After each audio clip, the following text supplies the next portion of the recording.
উম্মুল মুমিনিন আয়েশা বিনতে আবু বকর রাদিয়াল্লাহু আনহা ছিলেন পেয়ারা নবী হযরত মুহাম্মদ সাল্লাল্লাহু আলাইহি সাল্লামের প্রিয়তম স্ত্রী। আম্মাজান আয়েশা রাদিয়াল্লাহু আনহা এবং মহানবী হযরত মুহাম্মদ সাল্লাল্লাহু আলাইহি সাল্লামের বিবাহের ঘটনা সহ আল্লাহর নবী এবং আয়েশা রাদিয়াল্লাহু আনহার জীবনের নানা ঘটনা পর্ব আকারে আপনাদের সামনে তুলে ধরছি। আজকে প্রথম পর্ব। আশা করি ভিডিওটি সম্পূর্ণ দেখবেন আর অন্যদের সাথে শেয়ার করবেন। খাদিজা নেই। উম্মুল মুমিনিন খাদিজা বিনতে খুয়াইলিদ রাদিয়াল্লাহু আনহা, আরবের সেই পুণ্য নারী, সবর আর শোকের সেই অতল আধার। মক্কার মানুষের প্রিয়তম মহিয়সী নারী খাদিজা, তিনি নেই। রাসূল মুহাম্মদ সাল্লাল্লাহু আলাইহি সাল্লামের জামমিলুনি চাদরের সাথী, হেরা গুহায় প্রতিধ্বনিত জিব্রাইলের ইকরা পাঠের সহশিক্ষার্থী, কাবা চত্বরে আহাদ ঘোষণার দৃঢ় পদ সহযাত্রী, আবু তালিব গিরিপথে কাটানো আমুল হুজানের দুঃখ সমব্যথী, মুহাম্মদ সাল্লাল্লাহু আলাইহি সাল্লামের প্রেমে মুহাম্মাদের ভালোবাসায় মাতোয়ারা হৃদয়, প্রিয়তমের সঙ্গে সর্বসত্তাত্যাগী খাদিজা। সেই খাদিজা আর নেই। রাসূলকে অবিনশ্বর পথে উড্ডীন করে তিনি চলে গেছেন নশ্বর এই পৃথিবী ছেড়ে। ইসলামের অত্যজ্জ্বল আলোক রশ্মিকে মহাকালের সাক্ষী করে তিনি আজ শুয়ে আছেন আলোহীন বন্ধুহীন কবর মৃত্তিকায়। নবুয়তের সিলমোহরকে মাটির ধারিত্রীকে মোহর অঙ্কিত করে তিনি চলে গেছেন প্রভুর সান্নিধ্যে। আল্লাহর নবী মুহাম্মদ সাল্লাল্লাহু আলাইহি সাল্লামের মন বিষাদে আচ্ছন্ন, ব্যথায় ক্লিষ্ট হৃদয়। প্রিয়তম স্ত্রী খাদিজার অন্তিম প্রয়াণের শোক এখনও কাটিয়ে উঠতে পারেননি তিনি। যেখানেই যান মনের মধ্যে হাহাকার বেজে ওঠে। যেদিকেই তাকান সেদিকেই কেবল খাদিজার প্রেমময় মুখটা ভেসে ওঠে। একদিকে নবুয়তের গুরুদায়িত্ব, অপরদিকে একা সামলাতে হচ্ছে সংসারের হাল। রাসূলের প্রাণ দুঃখ ভরাক্রান্ত। কিভাবে তিনি সামলাবেন এত কিছু? তবু তিনি প্রতিদিন নিয়ম করে দাওয়াত দেন মক্কার মানুষদেরকে। তাদের ডাকেন হেদায়েতের রাজতরণের দিকে। শত অসম্মান অপমান আর যতনা সয়ে তবুও ধৈর্য হারা হন না। সকল ব্যথা বেদনা বুকের মধ্যে সঙ্গোপনে লুকিয়ে রেখে প্রতিদিন ঘোরেন মক্কার পথে পথে আর মানুষের দ্বারে দ্বারে আওয়াজ দেন, হাইয়া আলাল ফালা, এসো লোক সকল কল্যাণের দিকে এসো। তিনি যে রাসূল, সমগ্র মানব সভ্যতার নবী, রহমাতুল্লিল আলামিন। ক্লান্ত দেহে ঘুমিয়ে পড়েছেন পৃথিবীর সবচেয়ে কোমল প্রাণ মানুষটি। দুই চোখের কোণে একটুখানি বেদনার নোনা জল, কেউ দেখেনি। সবার অলক্ষ্যে গড়িয়ে পড়েছে কখন যেন। ঘুমিয়ে আছেন রহমতের নবী। ঘুম ঘরে স্বপ্নে এলেন এক ফেরেশতা। তার হাতে একখণ্ড রেশমি রুমাল। ধরে আছেন রাসূলের চোখের সামনে। ফেরেশতার চোখে হাসির ঝিলিক। রাসূলুল্লাহ সাল্লাল্লাহু আলাইহি সাল্লাম তাকে জিজ্ঞেস করলেন, কি এটা? ফেরেশতা মুচকি হেসে অভয় দিয়ে বলেন, নিজ হাতে সরিয়ে ফেলুন রেশমি কাপড়ের দোপাট্টা।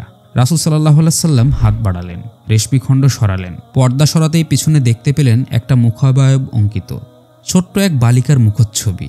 চেনা চেনা লাগছে। এ তো তার প্রিয় বন্ধু আবু বকরের মেয়ে আয়েশার মুখচ্ছবি। এই ছবি, তার মুখাবয়ব আমাকে দেখানো হচ্ছে কেন? বলা হলো, এই সেই সৌভাগ্যবতী মেয়ের মুখচ্ছবি যে এই জনম এবং পরজনমেও আপনার স্ত্রী হবে, হবে প্রিয়দের মাঝে আপনার প্রিয়তম। রাসূল সাল্লাল্লাহু আলাইহি সাল্লাম ঘুম থেকে জেগে উঠলেন। কি দেখলেন তিনি আজ স্বপ্নে? এটা কি ওহির সত্যাদর্শন নাকি ঘুম ঘরে দেখা অলিক স্বপ্ন? না না, তা কি করে হয়? তিনি তো স্পষ্ট দেখেছেন ফেরেশতাকে। দেখেছেন ফেরেশতার হাতে রেশমি বায়োস্কোপ। রেশমের ঝালর সরিয়ে দেখেছেন ছোট্ট এক বালিকার মুখ, সে যে আয়েশা। কিন্তু আয়েশা? রাসূলের মনের মধ্যে দ্বিধাদ্বন্দ্ব, এ কি করে সম্ভব? দ্বিতীয় রাতে স্বপ্নে আবার এলেন সেই ফেরেশতা, রাসূল সাল্লাল্লাহু আলাইহি সাল্লামকে নিশ্চয়তা দিতে, রাসূলকে সকল প্রকার দুশ্চিন্তা থেকে নিবৃত্তি দিতে। আজ তিনি আবার রাসূল সাল্লাল্লাহু আলাইহি সাল্লামের চোখের সামনে মেলে ধরলেন রেশমি রুমাল।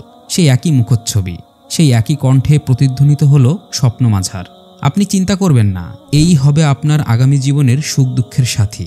আপনার প্রিয়তমা খাদিজাবিহীন জীবনে এই মেয়েকে নির্বাচন করা হয়েছে আপনার প্রিয়তমা হিসেবে। খাদিজার শোক যত না বিরহ ভুলিয়ে দিতে সেই হবে মমতার শীতল পরশ। স্বপ্ন ভেঙে জেগে উঠলেন আবার। মনের মধ্যে দ্বিধাদ্বন্দ্ব। বালিকা আয়েশার মুখটা ভেসে ওঠে চোখের পর্দায়। দুদিন আগেও তিনি তাকে দেখেছেন আবু বকরের বাড়িতে। ছোট্ট এইটুকুন মেয়ে বান্ধবীদের সঙ্গে পুতুল খেলছিল, সারাদিন হইচই ছুটাছুটি করে বেড়ায়। তার মা উম্মে রোমান তো মেয়েকে ঘরেই রাখতে পারেন না। এই নাবালিকা কিভাবে তার স্ত্রী হবে? আবার সেই তার ভালোবাসা দিয়ে ভুলিয়ে দেবে খাদিজার বিরহ ব্যথা? এই বয়সী একটা মেয়ে ভালোবাসারই বা কি বুঝবে? হে আল্লাহ, তুমি তোমার ভালোবাসার অদৃশ্য রহস্যে সামলে নাও সবকিছু। তৃতীয় রাতে আবার সেই একই স্বপ্ন। একই ফেরেশতা নিয়ে এলেন তার আর আয়েশার বিয়ের পয়গাম।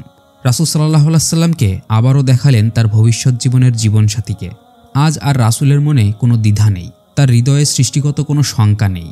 রাসূল সাল্লাল্লাহু আলাইহি সাল্লাম বুক পেতে দিলেন, বললেন, এই ফয়সালা যদি আল্লাহর পক্ষ থেকেই হয়ে থাকে তাহলে আমি সাদরে গ্রহণ করে নিলাম এই পয়গামের নজরানা। এই আনন্দ সংবাদ ধারিত্রী বুকে বেজে ওঠার পর রাতের আকাশের তারারা মুহূর্তেই যেন তাদের কক্ষপথ ভুলে ছোটাছুটি করতে লাগলো মহাকাশময়। আরবের মরুতে বেজে উঠল সাইমুম সানাই। বৃক্ষ আর পাখিরা সঙ্গোপনে কানাকানি করল। খুব শীঘ্রই পৃথিবী দেখতে পাবে ভালোবাসার এক অমর প্রেম কাহিনী, যেই প্রেম কাহিনী শত সহস্র বছর ধরে পৃথিবীর বুকে আগত প্রতিটি মানুষকে শেখাবে ভালোবাসার প্রথম আর শেষ সবক। যে প্রেমের উপমা দিয়ে রচিত হবে অনাগত লাখো বরবধূয়ার প্রেমজীবন, যেই মহাব্বতের দাস্তানা থেকে রচিত হবে ইশকের ইস্তেহার। এই ঘটনার পর কয়েকদিন চলে গেল। রাসূল সাল্লাল্লাহু আলাইহি সাল্লাম কাউকে কিছু বললেন না। স্বাভাবিক নিয়মেই দাওয়াতের কাজ চালিয়ে যেতে লাগলেন। বুকে চেপে রাখা বোবা কান্না নিয়ে সামলে নিচ্ছেন ঘর সংসার। স্বপ্নে দেখা সেই বধূবেশী আয়েশার কথা নিজের মনে লুকিয়ে রাখলেন। আল্লাহ নিজেই যদি এই বিয়ের ব্যাপারে ফায়সালা দিয়ে থাকেন তবে তিনিই এর ব্যবস্থা করে দেবেন। এই মুহূর্তে রাসূলের আগ বাড়িয়ে কিছু করার মানসিকতা নেই, আর তিনি তা করতেও চাচ্ছেন না। ছোট্ট আয়েশা বাড়ির আঙিনায় খেলছিলেন। তার সঙ্গে তার আরও কয়েকজন সাথী। সবার হাতেই একটা দুইটা পুতুল, কোনোটা কাপড়ের, কোনোটা মাটির, আবার কোনোটা বা কাঠের তৈরি। আয়েশার হাতেও একটা কাঠের তৈরি ঘোড়ার পুতুল ছিল। তিনি নিবিষ্ট মনে কাঠের পুতুলটি নিয়ে খেলছিলেন। এমন সময় বাড়ির দরজায় রাসূল সাল্লাল্লাহু আলাইহি সাল্লাম এলেন। আল্লাহ রাসূল প্রতিদিনই দুই একবারের জন্য তার বন্ধু আবু বকরের বাড়িতে আসেন। এটা তার চিরাচরিত নিয়ম। বিশেষ করে খাদিজা মারা যাওয়ার পর আল্লাহ রাসূল সাল্লাল্লাহু আলাইহি সাল্লাম আরও নিঃসঙ্গ হয়ে পড়েছেন। এই কারণে অনেকটা সময় কাটান আবু বকরের সঙ্গে। আবু বকর রাদিয়াল্লাহু আনহু রাসূলকে সমাদর করতে কখনো কসুর করতেন না। আবু বকর রাদিয়াল্লাহু আনহু মহানবী সাল্লাল্লাহু আলাইহি সাল্লামের পরম প্রিয় বন্ধুই কেবল নন, তিনি তার মুর্শিদও। যুগ যুগ ধরে একে অন্যের হৃদয়ের সবচেয়ে কাছাকাছি বসবাস করেছেন এই দুইজন। রাসূল সাল্লাল্লাহু আলাইহি সাল্লাম বাড়ির আঙিনায় এসে দেখলেন আয়েশা তার বান্ধবীদের নিয়ে পুতুল খেলছেন। কোনো দিকে তার কোনো মনোযোগ নেই, একমাত্র মনোযোগ পুতুলের দিকে। তাকে এভাবে খেলতে দেখে রাসূলের মনে খানিকটা কৌতূহল হলো। তিনি এগিয়ে এলেন ছোট্ট আয়েশার দিকে। তার কাছে এসে বললেন, কি করো আয়েশা, তোমার হাতে ওটা কি?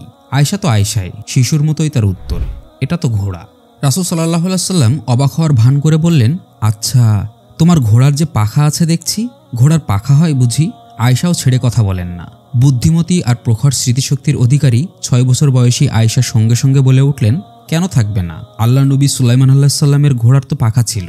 আয়েশার এমন জবাব শুনে রাসূল সাল্লাল্লাহু আলাইহি সাল্লাম দারুণভাবে হেসে উঠলেন।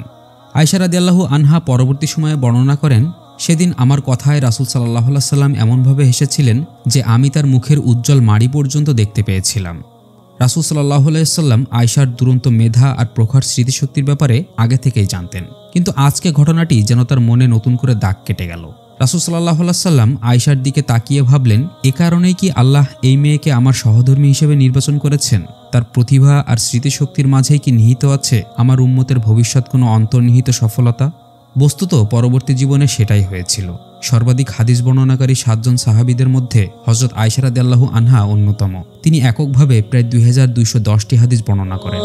রাসূলের ইন্তেকালের পর আম্মাজান আয়েশা রাদিয়াল্লাহু আনহা যখন কোনো মাসলা মাসাইলের ব্যাপারে মতামত পেশ করতেন, তখন সমগ্র মুসলিম সালতানাতে তার বিরুদ্ধচারণ করার সাহস কেউ পেত না। হযরত আবু হুরায়রা রাদিয়াল্লাহু আনহা থেকে শুরু করে ইবনে ওমর, ইবনে আব্বাস, আবু সাঈদ খুদরি রাদিয়াল্লাহু আনহা, আনাস ইবনে মালিক রাদিয়াল্লাহু আনহুমের মতো বিজ্ঞ সাহাবীগণও আয়েশা রাদিয়াল্লাহু আনহার রায়কে বিনা বাক্যব্যয়ে মেনে নিতেন। তার অভিজ্ঞতা, জ্ঞান এবং প্রজ্ঞার কাছে সকলেই ছিলেন নতজানু। একজন উম্মুল মুমিনিন হওয়ার পাশাপাশি আম্মাজান আয়েশা রাদিয়াল্লাহু আনহা হয়ে উঠেছিলেন সেই সময়কার সবচেয়ে বিজ্ঞ ধর্মবেত্তা। আজকে এই পর্যন্তই। দ্বিতীয় পর্ব দেখার অনুরোধ রইল। ভিডিওটি কেমন লাগলো অবশ্যই আমাদেরকে কমেন্ট করে জানাবেন। ভিডিও ভালো লাগলে লাইক দিবেন, আর নিয়মিত ইসলামিক ভিডিও পেতে গনিমত চ্যানেলটি সাবস্ক্রাইব করে আমাদের সাথেই থাকবেন। ধন্যবাদ। আসসালামু আলাইকুম ওয়া রাহমাতুল্লাহ।